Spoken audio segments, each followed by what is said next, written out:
Alors Philippe, que produit la prière du cœur finalement?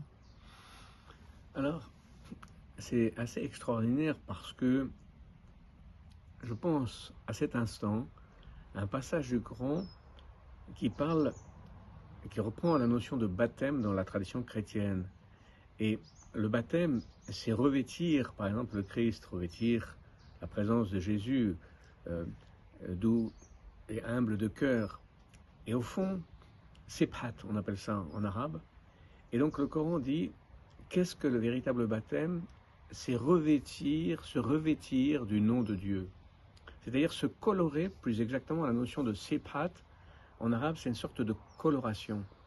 Alors, vous voyez, cette chemise est rose, par exemple, comme vous voyez, et quand même je l'ai déjà lavée plusieurs fois.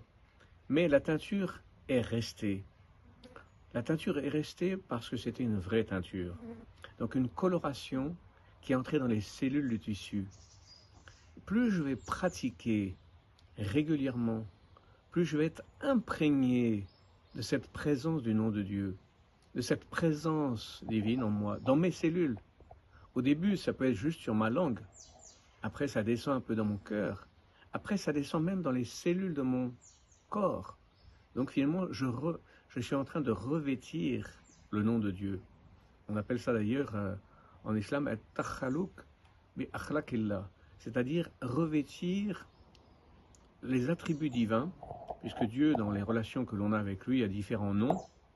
Par exemple, celui qui sauve, celui qui protège, celui qui donne la richesse, celui qui donne l'amour, celui qui donne la tendresse. Il y a beaucoup de noms divins, puisque dans la tradition islamique, on en nomme 99, qui sont des relations à la présence divine. Des angles de relation à la présence divine, selon une certaine situation, qui fait que l'appel a cette connotation, ce parfum particulier.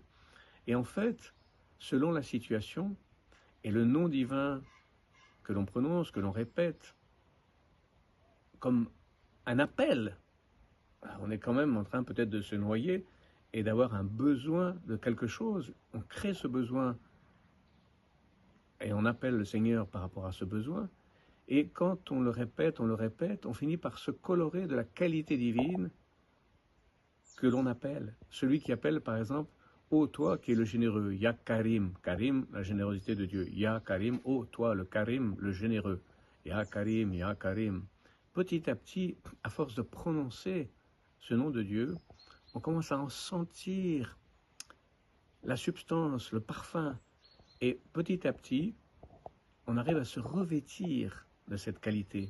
C'est comme une teinture qui descend sur nous et qui transforme nos qualités. C'est pas juste une pratique où le cœur est heureux, content, ça va très loin. Cette pratique peut aller jusqu'à nous transformer dans nos propres vertus à travers ces différents noms divins qui existent. Voilà. Merci Philippe, merci.